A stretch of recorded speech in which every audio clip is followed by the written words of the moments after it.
अस्सलाम वालेकुम dear students. आज हम करने जा रहे हैं एक्सरसाइज 1.6 के रिमेनिंग वर्ड प्रॉब्लम्स, जिनको आप दोनों मेथड से कर सकते हैं, मैट्रिक्स इन्वर्जन मेथड और क्रैमर्स रूल।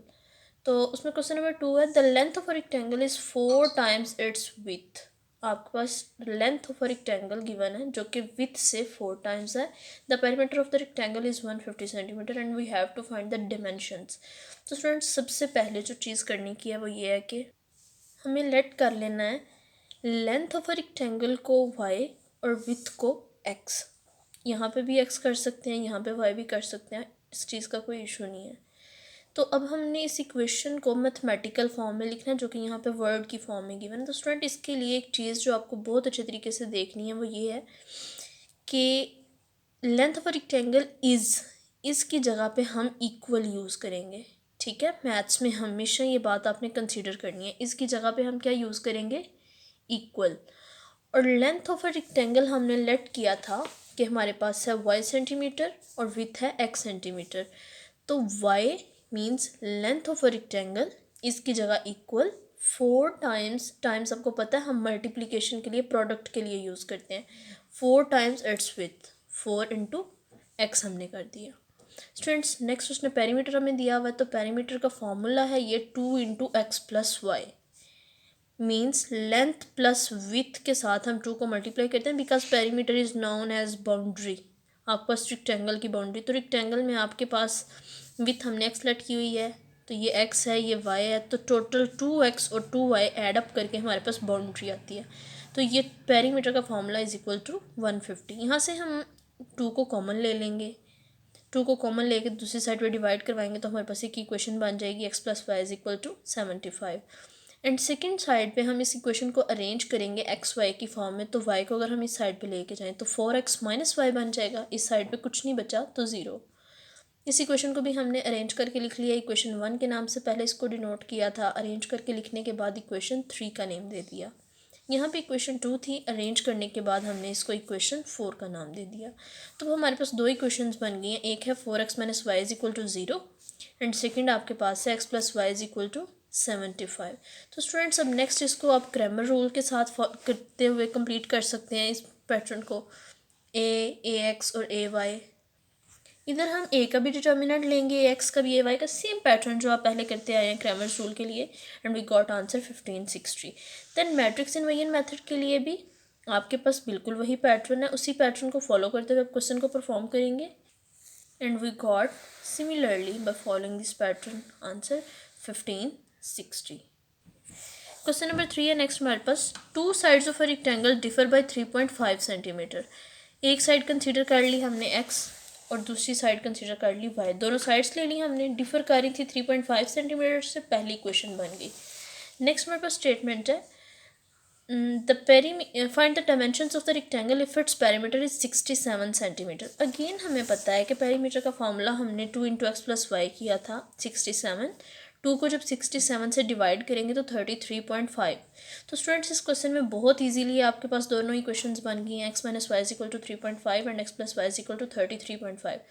स्टूडेंट्स, जस्ट इन क्वेश्चंस में अगर आपको इक्वेशंस बनानी आती हैं तो पैटर्न ऑफ क्रैमर्स रूल और मैट्रिक्स इन्वर्स मेथड की पहले भी 8 टाइम्स प्रैक्टिस कर चुके हैं अपने क्वेश्चन नंबर 1 के सब पार्ट्स के लिए।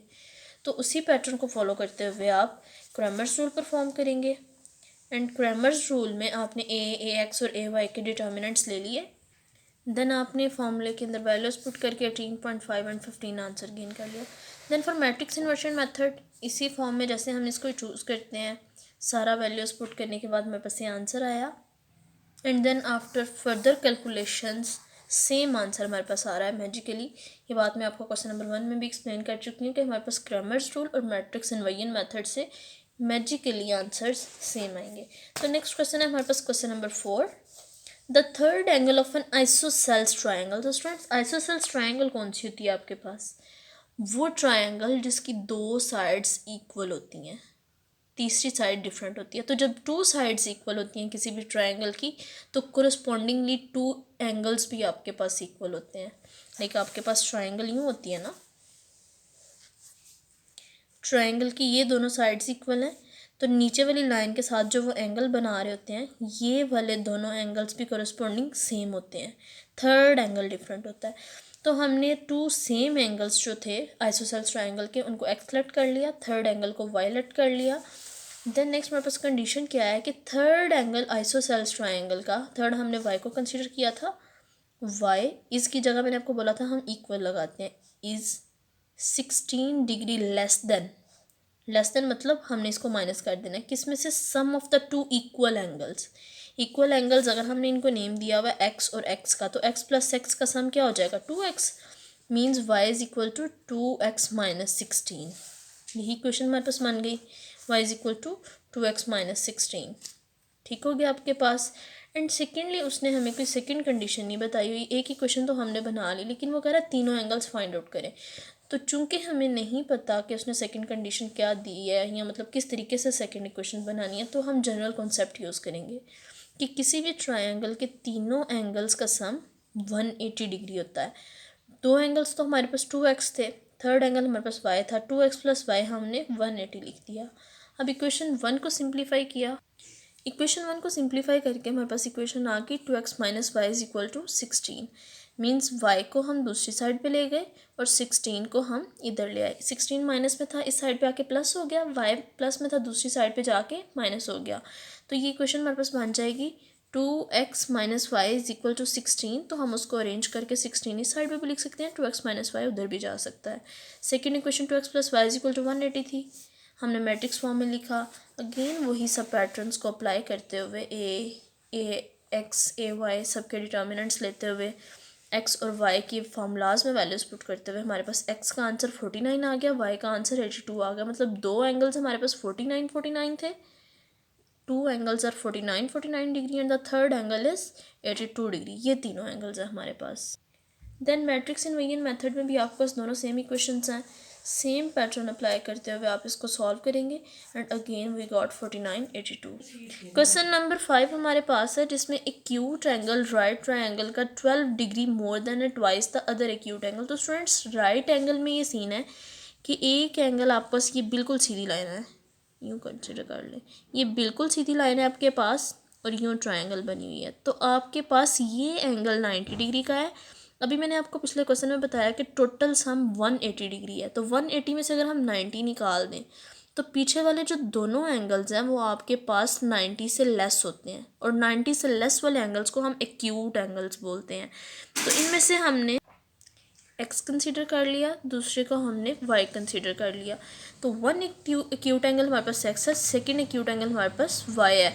तो हमने कहा one acute angle of the right triangle, suppose वो वाई था, इसकी जगह पे equal 12 degree more than. 12 degree more than का मतलब है 12 डिग्री प्लस में है, ऊपर लेस देन था तो माइनस था, मोर देन है तो प्लस आ जाएगा। Twice the other acute angle, twice mean 2 times of first acute angle. आपके पास मतलब अदर एक्यूट एंगल आपके पास कौन सा था, एक वाई है तो दूसरा एक्स था, y is equal to 2x plus 12। First acute angle हमारे पास एक्स था, सेकंड हमने वायलेट कर लिया according to the given condition. ये हम हर क्वेश्चन के स्टार्ट पे लिखते हैं सिर्फ ये बताने के लिए कि क्वेश्चन की कंडीशन के अकॉर्डिंग हम इक्वेशन सेट कर रहे हैं। तो y is equal to 2x plus 12 जैसे मैंने अभी आपको एक्सप्लेन किया है। एंड स्टूडेंट्स यहाँ पे एक एंगल 90 डिग्री निकल गया, बाकी वाले दो का सम आपके पास 90 डिग्री है, x plus y is equal to 90 degree. ये हमने सेकेंड इक्वेशन ले ली। तो यहाँ से हमें सबसे पहले इस इक्वेशन को अरेंज करना है, y को इस साइड पे ले गए, 2x माइनस वाई हो गया और 12 दूसरी साइड पे जाएगा तो माइनस 12। जैसे भी हमने पिछले पार्ट में दोनों साइड्स को इधर इधर किया था, इससे कोई इफेक्ट नहीं होता। तो ये आपके पास दोनों इक्वेशंस आ गई। अब स्टूडेंट्स इसी को आपने क्रैमर्स रूल के अकॉर्डिंग किया, क्रैमर्स रूल के अकॉर्डिंग आपने ए एक्स ए वाई का आंसर निकाल लिया। देन फॉर्मूला में वैल्यूज़ पुट करने के बाद x y is equal to 26 and 64। Next matrix inversion method के अकॉर्डिंग सेम दोनों इक्वेशंस को यूज़ करते हुए हमने मैट्रिक्स इन्वर्जन मेथड अप्लाई किया। एडजॉइंट ऑफ ए इनवर्स आपने फाइंड आउट कर लिया and then after complete calculation we got answer 26 and 64, जो कि हमारे पास क्रैमर्स रूल से भी आया था। तो स्टूडेंट्स नेक्स्ट आपके पास क्वेश्चन है, question number 6। Two cars that are 600 kilometre apart are moving towards each other. दो कार्स हैं 600 किलोमीटर एक दूसरे से दूर हैं और मूव कर रही हैं। Their speeds differ by 6 kilometre per hour. ये एक मैथमेटिकल फॉर्म है हमारे पास। तो हम क्या करते हैं, speed of the one car per hour हम ले लेते हैं हमारे पास x, ये पर आर हम स्पीड ऑफ कार ले रहे हैं, speed of the other car is equal to Y, per hour है। According to the given condition हमारे पास X minus Y is equal to 6 हो गया। नेक्स्ट वो क्या कह रहा है, कह रहा है and the cars are 123 kilometre apart after 4.5 hours, मतलब दोनों कार्स आपके पास 4.5 घंटों के बाद अब 123 किलोमीटर के फासले पर है। अब 4.5 को अगर हम थोड़ा सा सॉल्व करें, 2 4 ज़ा 8 + 1 9/2, मतलब मिक्स फ्रैक्शन को इम्प्रॉपर फ्रैक्शन में चेंज करें तो ये 9/2 बन जाता है। तो जब पहले घंटे में आपके पास speed of the car x थी, तो 9.5 घंटे गुजरने के बाद आपका स्पीड ऑफ कार क्या होगी, 9.5x, 9/2x। एंड 9/2 आवर्स के बाद सेकेंड स्पीड ऑफ कार भी आपके पास 9/2y होगी। तो according to this condition 9/2x and 9/2y दोनों कार्स की स्पीड अगर हम 9/2 आवर्स के बाद अगर चेक कर रहे हैं और उसके बाद उनका डिस्टेंस चेक कर रहे हैं, तो 600 पहले उनका डिस्टेंस था, 600 से अब वो 123 किलोमीटर के डिस्टेंस पर रहेगी, मतलब 9/2 आवर्स में उन्होंने कितना कवर किया है, तो वो 600 माइनस 123 है 477। अब अगर 9/2 हम यहाँ से कॉमन ले लें, दूसरी साइड पे जाके मल्टीप्लाई करवाएं, 2 ऊपर 9 नीचे, कटिंग करके x + y का आंसर आ गया 106।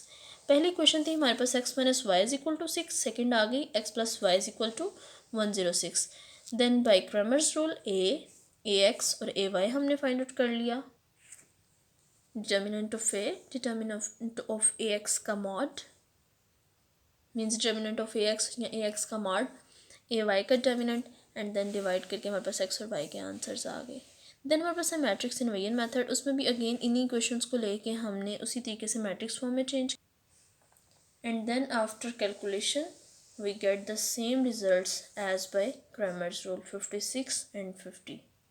तो स्टूडेंट्स इन क्वेश्चंस की आपने बिल्कुल भी टेंशन नहीं लेनी, जस्ट एक दफ़ा आप इन क्वेश्चंस को अच्छे से देख लें कि हम किस तरह बनाते हैं। क्वेश्चंस बहुत आसान हो जाते हैं, इनकी same Cramer's rule and matrix inversion method से प्रैक्टिस करते हैं। पेपर में अगर आपके पास आपको मेथड ना गिवन हो, जो कि मोस्टली इन क्वेश्चंस में नहीं गिवन होता जब ये क्वेश्चंस आते हैं, तो आप किसी भी मेथड से इनको कर सकते हैं। और जिन स्टूडेंट्स ने अभी तक चैनल को सब्सक्राइब नहीं किया, चैनल को सब्सक्राइब कर दें, वीडियोज़ को लाइक कर दें। अल्लाह हाफिज़।